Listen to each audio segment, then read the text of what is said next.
Ashes. I have been gone so long. I'm so sorry. Look at me. Uh, I'm very tired. I was not on a vacation. I had a patient. My little doggy was ill and I took her to the vet and they did not know what was wrong with her. So they said I must watch her closely and they put her on some antibiotics. And I watched her closely and I will discuss the symptoms and everything with you shortly. Okay, basically what happened is that she had a bladder stone, a stone in her bladder. Okay, and the stone, which I'm not going to show you, but it was this big and about that. So it was like that. And that is a humongous stone for the size of my baby. My baby is like a terrier, so she's not that big about yay, get it. She's small, so that is an enormous stone. So I just want to share the symptoms with you that I saw because maybe it could be helpful to somebody to know some of the symptoms that a bladder stone presents. So it started 3 days before I took her to the vet. It started long ago. The first thing I noticed, but this has been all through her years, is her urine crystallized. It looked like, because they are house trained, so they do their business on newspapers, and it looked like glitters on the newspaper. So it totally crystallized. And I asked the vet about this, but a long time ago, I wasn't negligent with my pet's life. And I asked the vet, why is this? But my vet is very talkative. He's a very good doctor, but he's very talkative, so I never got an answer. And then the subject changed to something else. And that is where I think it originated from. Because that stone is not very, how would I say, it's come a while. Okay. They say it usually takes weeks till months for such a stone to form. I don't know. That stone looks hell of old to me, but let me not argue with the scientists. I do not have a degree, so I shall not keep myself wise. Okay, so then 3 days before I took it to the vet, she started peeing everywhere, like urinating everywhere, and like she would sit down and urinate, and then she would stand up and go sit down and urinate and stand up, and then everywhere it was these little drops. Okay, and I noticed the color was like either very yellow, like almost orange, to brown, and then I noticed later on blood. It was like brown bloodish. So I took it to the vet. The vet, well, she did all she could. She was very thorough in a examination of my doggy. She was really, she took a drop of blood. She checked it. They could not. She felt the bladder, and she told me it's hard and small. I was like, okay, but she could not get any urine out of that. So the next day, I tried to collect some urine. Did not work. It took me like 3 days to get enough that I could draw up with a syringe a little bit of urine. I asked them, because we live in a house with tiles, I asked them, is that okay? And they said, okay, we could just test for like diabetes and stuff like that to just cancel that out. I took the urine to them. There was nothing wrong with the urine. Yes, there was blood in the urine. That's a fact. But many things can cause that. Like the doctor told me, we need to check now. He's first going to put on antibiotics for like a week. And then we need to check, is it getting better? Did it disappear? So that they can say, okay, this was an infection. This, if it did not go away, then it would have been numerous stuff. He talked about cancer, which made my heart just cry on the inside. He talked about kidney failure. He talked about other infections. So it was a hell of a road, but okay, we made it. So I started her on the antibiotics and I did not see any improvement. One night it was so bad I actually thought she was going to die. And that's when I told my mom, right, next morning I'm taking her back to the vet. Because the problem at the vet was that I would have taken her that night, but it was only the younger ones because the older vet is giving over his practice now to his daughter, etc. And as you know, well, with age comes experience and wisdom. So you want that wisdom for your pet. Everybody wants it. But like I said, the vet that did the examination did a wonderful job. It was just, man, she's younger than me. For goodness sake, I was like, what do you know? What do you know? If it was the other vet, he would have just put in a syringe and got urine. And I promise you, he would have got that urine. But anyhow, I'm not going to diss her. We all need to start somewhere. And she did great. So I took her to the vet. No, it was the night, and I didn't take it to the vet. I took it to the vet the next morning, but the urine just got out of hand. And what I noticed was she wasn't like, at first I told the vet, okay, she's like, she can't keep the urine in. She's like in going. But then I noticed, and this is a very important point, that she's like squishing, she's like she's forcing the urine out, and that it's not just draining by itself. So at first it was like she couldn't get to the toilet soon enough and she would just, and then I saw the little legs, the little muscles in her legs, like just pushing urine to get out. And that was very vital information. But then the other thing was that I didn't know if she might be pregnant. So, but I mentioned this all to the vet. So it was a very complicated case because, and I don't know her whole history because she is a rescue pup. So I don't know, I only know 8 years of her history. I don't even know her real age. So it is extremely difficult because you don't know what has happened to her from birth until now. I only know 8 years of history. That's all I've got.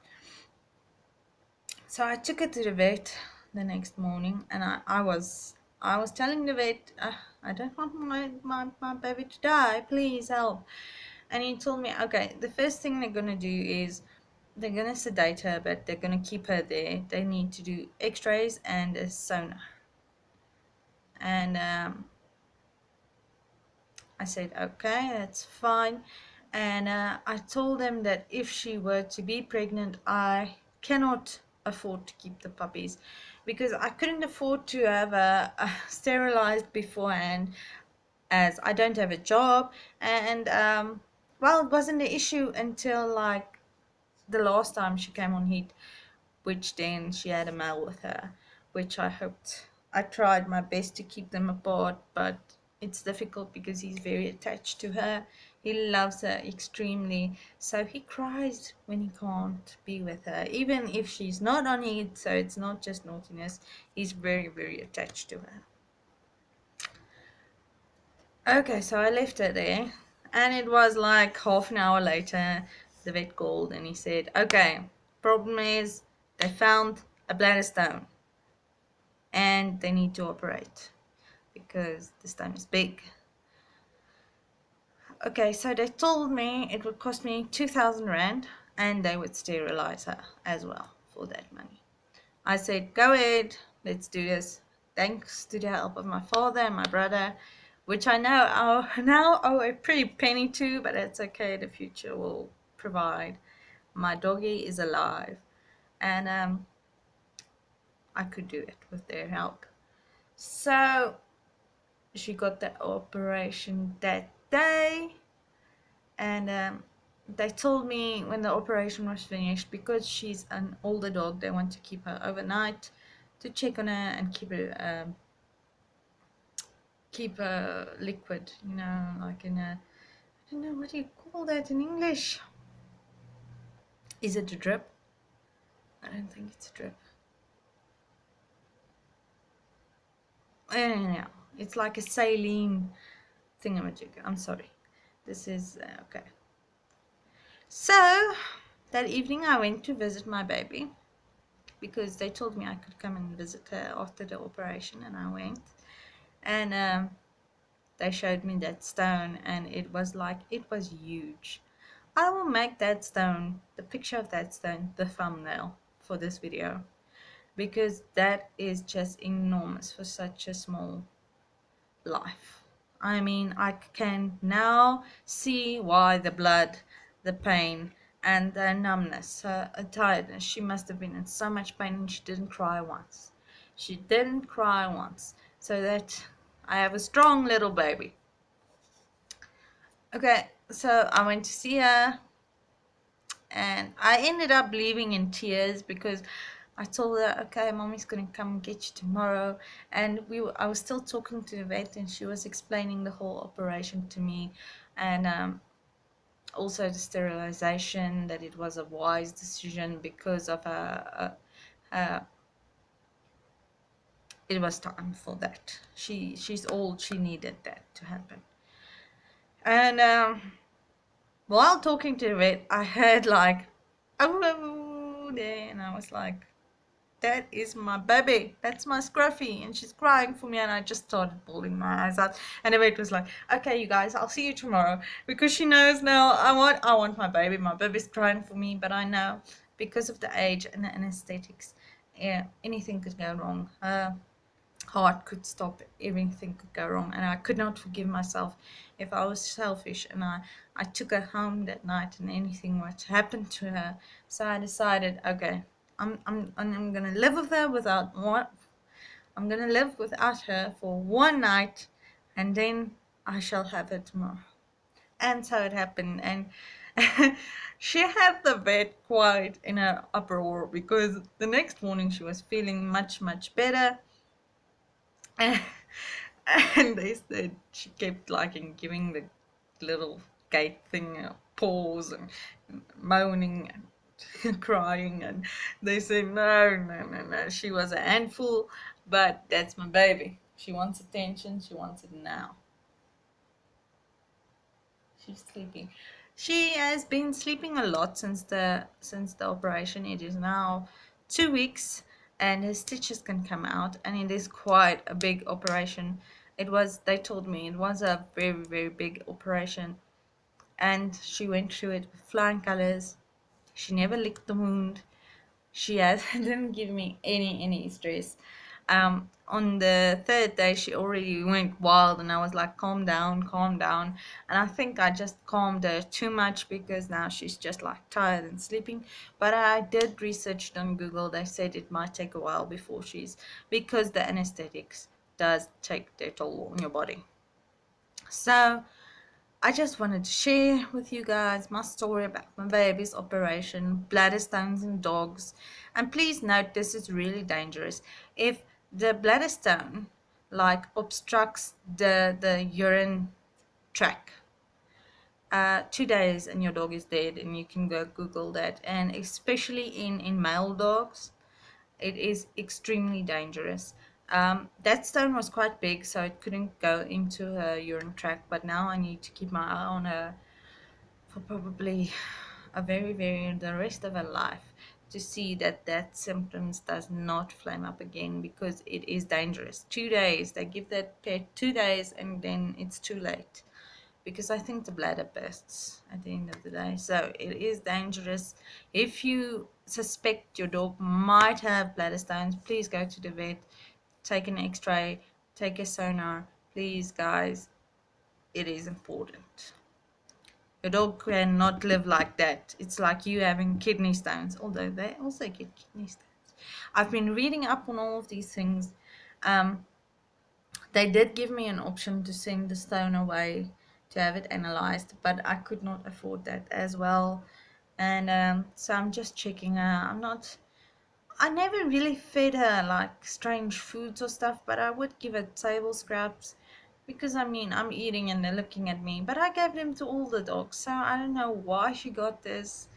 I don't know. They say it's a diet, but I've been researching because I have them on a wet food diet, and they say that's the correct diet to have them on. But the thing is, the actual thing to do is to have the stone analyzed to see what it is made of. Okay, but then I also read it could be made of mineral salts. It could be in layers, basically. So it is extremely, and there is not much on this topic. That's the problem. You only get so much on the internet on the topic of bladder stones in dogs. You can see the operations done. There's a vet, vets that talks about it and answers questions, and yeah, it's not much to go on, but I'm just thankful my baby's still alive. I'm thankful she's here, and I just thought I would share the symptoms with you guys and how it came to be a bladder stone. So thanks for joining me. Um, Thanks for watching, and I'll see you guys next time. Bye.